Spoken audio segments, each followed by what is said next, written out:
అయ్యా చంద్రబాబు నాయుడు గారు, పవన్ కళ్యాణ్ గారు, మనందరికీ గుర్తుపెట్టుకోండి. పవన్ కళ్యాణ్ గారు ఏమన్నారు?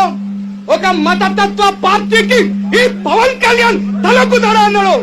ఏడవై కూర్చున్నావు పవన్ భాయ్, ఏడవై కూర్చున్నావు. ఈ రోజు నువ్వు ఈ రోజు కావాలని చెప్పేసి కాపుల మధ్యన, దళితుల మధ్యన కొట్లాటలు పెడుతుంటే కనీసం మాట్లాడలేని మూగ ప్రభుత్వం ఇది. ఈ సందర్భంగా గౌరవ హోమ్ మినిస్టర్ గారిని కూడా నేను గుర్తు చేస్తా ఉన్నా.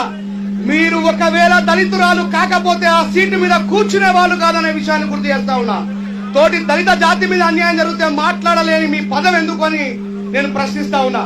ఈ రోజు జడా శ్రావణన్న నిర్మాణం చేసినటువంటి ఒక నిపుర వైరు, ఒక అగ్గి కనిక ఇంతింతై వటుడింత అయినట్టు ఎంత పెద్ద అడవినైనా సరే కాల్చి వేయగలదు. ఈ రోజు వేసిన మీ బీజం ఈ ప్రభుత్వాన్ని కూల్చే దిశగా ముందుకు సాగాలని నాలాంటి ఎంతో మంది మీకు మరి అండగా నిలబడుతూ సోదర సమానమైనటువంటి జడా శ్రావణ్ గారిని ఇలాగే ముందుకు పోవాలని కోరుకుంటున్నా.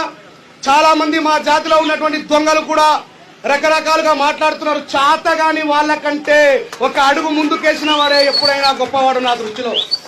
నన్ను కూడా చాలా మంది అన్నారు, అన్నా నువ్వు ఎందుకు పోతున్నావు, నువ్వు ఏం చేస్తున్నావు అని.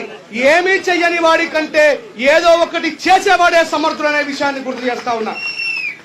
ఉమ్మడి రాష్ట్రంలో ఈ ప్రపంచంలోనే డాక్టర్ బాబాసాహెబ్ అంబేద్కర్ గారికి ఆయన సొంతంగా పుట్టిన రాష్ట్రంలో కూడా ఇవ్వలేని గౌరవాన్ని జగన్మోహన్ రెడ్డి గారు అక్కడ కేసీఆర్ గారు ఇస్తే, మరి ఆ అంబేద్కర్ గారి యొక్క ఆలోచన విధానాన్ని ధ్వంసం చేసే ప్రయత్నం చేస్తున్నటువంటి ఈ ప్రభుత్వానికి బుద్ధి చెప్పాల్సినటువంటి బాధ్యత ప్రజలందరి మీద ఉందనేటువంటి విషయాన్ని తెలియజేస్తూ, బాబాసాహెబ్ అంబేద్కర్ గారు భారత రాజ్యాంగంలో విద్య ప్రాథమిక హక్కు అని చెప్పిండు.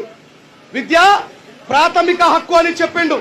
కానీ అలాంటి విద్యని పేద ప్రజలకు దూరం చేస్తే మనం అందరం కూడా ఎడ్లలాగానో, గొర్రెలాగానో, బర్రలాగానో వాస్తవానికి అవాస్తవానికి, నిజానికి అబద్ధానికి, సత్యానికి అసత్యానికి మధ్య తేడాని గ్రహించలేని దుస్థితికి మనం పోవాలనే ఇలాంటి నిర్ణయాలు తీసుకున్నటువంటి ప్రభుత్వానికి మనమందరం కూడా పోరాటం చేసి మా వంతు బాధ్యతగా మరి స్పృహ కలిగినటువంటి వ్యక్తులం కాబట్టి ఏ పోరాటంలోనైనా సరే ముందుండి పాటనో డబ్బయి ముందుండి పోరాటం చేస్తాం. కాబట్టి మరి మా జాతి బిడ్డ జడా శ్రావణన్న తీసుకున్నటువంటి నిర్ణయాన్ని నేను పూర్తిగా స్వాగతిస్తూ, ఇది ఇక్కడితోనే ఆగిపోవద్దు, ఇలాంటి పోరాటాలు మరిన్ని చేయాలని మనస్ఫూర్తిగా కోరుకుంటూ, ఏ పోరాటాన్ని కూడా ఎవడు అణిచివేయడు.